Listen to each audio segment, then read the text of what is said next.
Balik to. Okay guys, kami ay galing dito guys sa Lots for Less kasi ang presyo ng bigas ay every week nag-increase. So kami ay nagkuha ni Mr. ng 20 sacks. So kahapon 1,380 lang ang kanilang kuha ko na red. Ang kanilang kuha ko yellow ay 1,480. So ang kinuha namin ay kuha ko red 1,400. So 20 bags ang kinuha namin. So yung 10 ay babalikan pa ni Mr. mamaya kasi hindi namin dinala lahat ang 20 sacks, no, kasi kawawa naman ang aming sasakyan. So ang dami nang nagtaas na mga presyo. Ang karning baboy ay next week magtataas na naman. Meron na silang presyo. So ngayon ang kuha ko pa ay 230 per kilo. And then sa Monday ay 245 na, at sabi nila aabot pa daw yan ng 500 ang kilo ng karning baboy. So napakamahal na guys. So kung meron kayong extra money ay mag-stocks na kayo. And then may nagsasabi sa akin na kuwan daw pa, mag-brown out daw kanunay. So kailangan daw mag-contact solar. So solar daw guys kasi dito sa amin wala pa namang brown out, pero kailangan maghanda daw tayo ng mga solar lights. Oh my God, si Lord na ang bahala sa atin. So 5 days wala akong vlog kasi busy kami nagpapagawa ng aming kitchen sa aming meat shop. So ngayon time check tayo ay 3:59 na ng hapon, no? At hindi pa dumating ang aking order na 1/2 lang guys, at ako'y naghihinayang dapat isang buong karning baboy ang kinuha ko ngayon, ang ino-order ko kasi 230 pa. Sa Monday 245, so nag-increase ng 15 per kilo. So andito na tayo guys sa meat shop, and hindi pa talaga tapos ang renovation, pero yung nag-rent dito sa amin ng mga dry goods ay nandito na siya. So yun guys, no, pag meron kayong extra money, mag-imbak na talaga kayo ng mga canned goods at bigas kasi hindi natin alam ang panahon kung hanggang kailan tataas at tataas pa ang presyo dahil sa giyera sa Iran, Israel and US. So yan talaga nakakalungkot at nakakabahala guys ang ating sitwasyon. So let us pray together, no? Magdarasal talaga tayo. So ando na yung aking anak. Mabuti na lang ang aking anak, mamaya pa ang duty niya, mamayang alas 11 ng gabi. Napa dito, mabalik pa si Papa, nakaluis akong anak, oy. Ikaw lang mag-alsabi. Kawawa naman ang anak ko. Nagdidibone pa siya ng karning baboy. Okay guys yun lang. Thank you so much for watching my vlog. And matagal na tayong walang upload, no? 5 days, 6 days na. Kasi busy talaga kami guys. Okay guys, ito ang aking order na mga kuha ko. So meron tayong 20 sacks na kuha ko red guys ang binili namin kasi ang kuha ko yellow ay napakamahal na, 1,490 per sack na. So ito ay 1,400 lang. So ito ang binili namin, and then hindi namin nadala lahat, no, kasi ang kalahati lang muna, ang 10 bags lang muna kasi kawawa naman ang aming sasakyan. So mabuti na lang at nandito ang aking anak. So siya ang naghahakot para ipasok dito sa tindahan namin. Okay. So guys, ito ang natitirang 10 sako. So binalikan namin dito dahil hindi namin kinarga lahat guys ang 20 sacks, no? So mabuti na lang at malapit lang ang aming tindahan dito sa Lots for Less. So ito yung last na binili namin kasi kanina dinala na namin yung 10. So ito lahat meron tayong 20 bags. Nakuha ko rice red. So yan guys ang rice natin. Ang aking puhunan ay 1,400. So bebenta ko yan ng 1,500 per sack, and then 65 per kilo. Meron pa dito, and then may dinala kami sa bahay na 3 sako. Okay.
Okay guys, today ay Saturday at ang ating karning baboy ay isang buong carcass guys. Oh, ang daming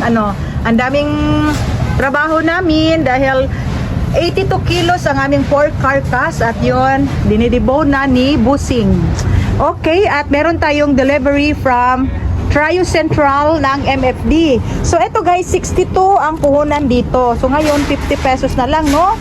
At ako'y naghihinayang kasi 10 packs lang ang aking order. Dapat marami kasi pag bumalik sa regular price, 62 plus ito. So ngayon 50 pesos lang. So dagdagan natin yan siya. Tapos meron akong order na BLC Small. 10 packs. Meron pa dito. Tapos breast nuggets and sulit pack na chicken nuggets. So ito guys ang ating mga delivery ngayong araw ng Sabado. At ito ay isang buong carcass kasi bukas ay close si Chaps. So pang dalawang araw natin ito, 82 kilos. So stock natin ngayon and tomorrow. So ito yung isang slab na kasim. Yan guys, very fresh ang ating karning baboy. Oh, very fresh talaga everyday. Meron pa dito, ito yung isang slab na pork belly, and meron akong order na hinihintay from Happy Store, ang ating mga Selecta ice cream. Okay, bye for now.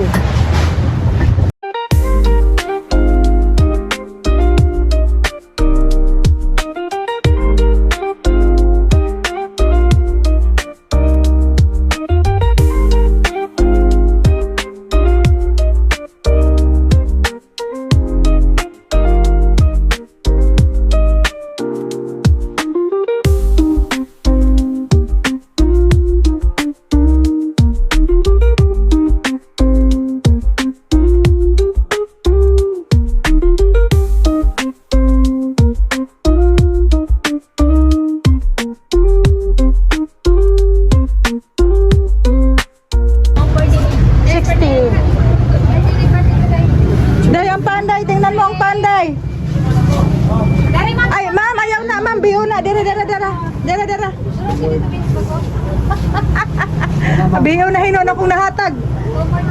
Ang biyo na ito. Sige, sinta lang na. Kanima mo ibagong deliver. Ikaw mo na kuya? Sige, kambiyo day, kambiyo. Hello guys, good morning. At ngayong araw ng Friday, meron tayong delivery na naman from MFD, and ang ating order ay 15 kilos guys na wings lang ang dumating kasi wala silang chicken liver, wala silang chicken feet and mga kikiam. So ito lang ang ating order, no? Doon lang ako muna sa hindi muna ako nag-order sa panel para maka-budget tayo kasi pag sa panel guys, may case talaga ang order natin. And then pinagkasya ko lang ang aking budget. So meron tayong 10 packs na chicken breast na nuggets, and then meron din tayong 10 packs, pangdagdag lang natin ito kasi meron pa akong stocks. 10 packs na Crazy Cat nuggets, and then mura lang ito guys sa kanila, 50 pesos lang kasi sa panel ay 62. Ang regular price dito ay 62, so 50 lang kay MFD, and malayo pa ang expiration niya, mga August, ito guys, August 2026. Tapos meron tayong 2 kilos na beefies, pag sa panel 158 yan siya. Sa kanila ay 165, so it's okay, 6 pesos lang, 7 pesos lang ang difference. And then marami tayong mga hotdog dito, and marami pa sa ilalim guys, marami tayong stocks dyan sa ilalim. And then dumating na naman ngayon, no, ang Virginia panel. So mag-order na naman tayo kasi naubusan ako ng Virginia 250, Virginia 1 kilo, and chicken loop. Yan yung wala dito. Okay day. Tapos, meron pa tayong french fries dyan. So, yan guys, meron pa tayong mga hotdog dyan sa ilalim. Okay. At, etong ating Graham ay marami na talaga ang bumibili kahit walang hindi season ngayon. Kasi meron ding gumagawa ng mga mango float kasi may birthday sa kanila. And then, ang dami kong Alaska dyan. Alaska and cowbell galing sa grocery. Okay guys, at ito na yung aking kitchen, no, napagawa na talaga namin pero hindi pa tapos. Yan guys, hanggang doon sa likod ng tindahan namin ang renovation ng bubong. So dito, ito pa lang ang naipagawa namin dahil busy ang aming panday. Yan guys, oh, ang gandang tingnan at hindi na siya nakakahiya sa customer kasi dati ay hindi maganda yung aming ano dito, kitchen. So ngayon pinagawa na talaga namin. Yan guys, oh, modern na siya.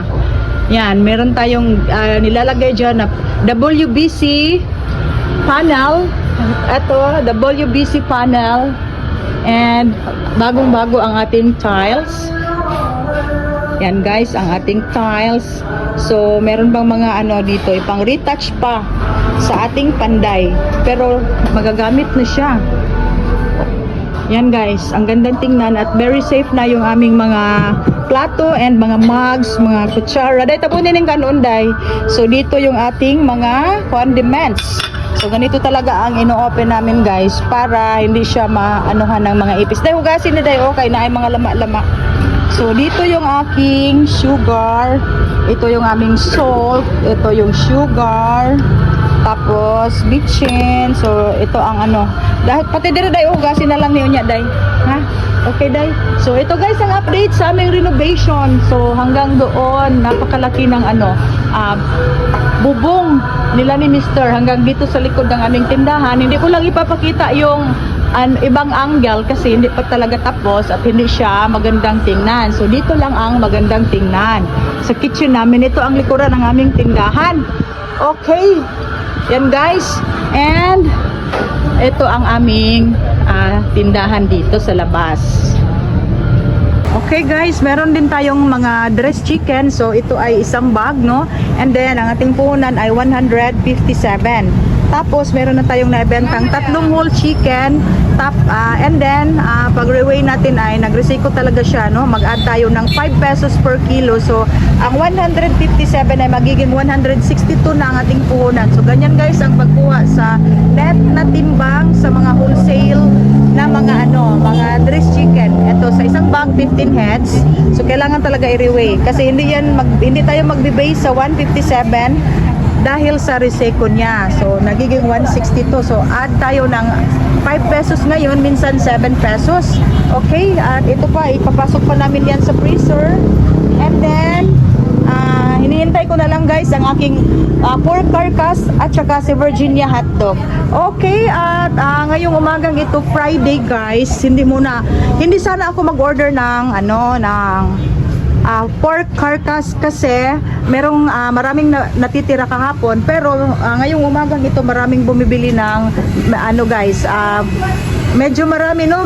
May bumili kanina ng 3 kilo and then ngayon na naman. So nagpahabol na lang ako kay Ma'am Aisa sa Chubbs. So meron tayong order ngayon na wala sana kasi hindi natin guys, kasi maaga ako nag-open dito. So marami ang namimili na, no? Time check tayo ay 11 AM pa yata ngayon. Okay, at nakabenta na tayo ng medyo marami-rami ng karni and dressed chicken. Okay. Okay guys, kanina si MFD walang chicken liver, walang chicken feet. So ngayon meron akong 10 kilo lang guys na chicken liver galing kay Enday and Roque kasi nag-order ako sa kanya ng eto guys, pag meron siyang chicken liver ay bibigyan nila talaga ako dito kahit malapit lang kami, magkalapit lang kami. Okay. Okay guys, today ay Friday at ngayon ay Rota ni Virginia. So meron tayong order worth lang 5,000 pero daghan magwala. So ito ang order natin from Virginia hotdog. Yung 2 box at i-check pa namin yan, ililipat dito sa box namin. Okay. Okay, meron pa pala guys. Akala ko 2 box lang ang order namin kay Virginia. So check mo na say. So 3 carton. Ang ganda naman ng carton. Pwede na nanin mo ibili ng carton nun niya, ha?